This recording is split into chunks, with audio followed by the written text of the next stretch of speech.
तो ये 11 वर्ष सांस्कृतिक दृष्टिकोण से इस सरकार की उपलब्धियां क्या रही? देखिए, सांस्कृतिक दृष्टि से यदि इस सरकार की बारे में विचार करें तो मैं बताना चाहता हूं 16 मई 2014 को जब प्रधानमंत्री श्री नरेंद्र मोदी जी के नेतृत्व में भारतीय जनता पार्टी को स्पष्ट बहुमत और एनडीए को शानदार बहुमत मिला, तो उसके विषय में यह परिवर्तन कितना बड़ा था जो आपने भी विचार की दृष्टि से कहा, उसके बारे में 18 मई 2014 को लंदन से निकलने वाले अखबार संडे गार्डियन ने अपना संपादकीय लिखा।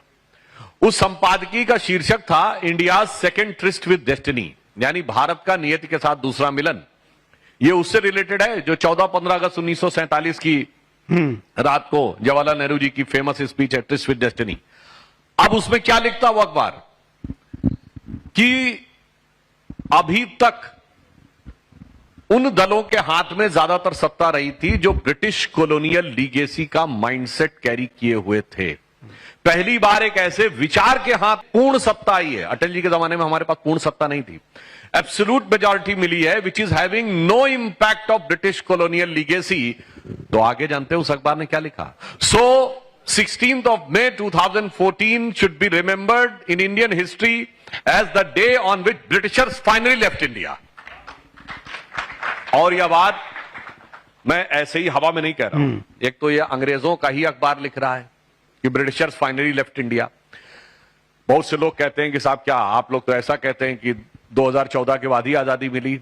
मैंने कहा नहीं, आजादी 2014 के बाद नहीं मिली, आजादी का बोध 2014 के बाद होना शुरू हुआ। और वो कैसे हुआ ये भी मैं प्रमाण के साथ बोलता हूं।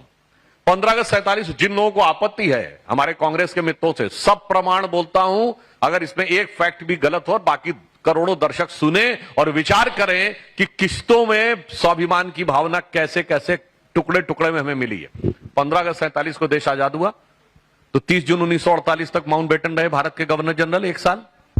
उसके बाद आपको पता भारत का सेना अध्यक्ष कब तक अंग्रेज रहा है? 1949 तक जनरल फ्रांसिस राय बुचर। फिर भारत का एयरफोर्स चीफ कब तक अंग्रेज रहा है? 1954 air chief marshal Gerald Gibbs. Bharat का नेवी चीफ कब तक अंग्रेज रहा? 1958 एडमिरल स्टीफन कार्लाइल। और 1968 तक इंडिया गेट के ऊपर जॉर्ज फिफ्थ की मूर्ति रही। 1972 में इंदिरा गांधी ने जब अमर जवान ज्योति बनवाई, वरना उससे पहले आप जाके इंडिया गेट पे देखिए तो उन सैनिकों के नाम लिखे जिन्होंने ब्रिटिश हुकूमत के लिए अपनी जान दी। तो भारत का प्रधानमंत्री उनको नमन करता था।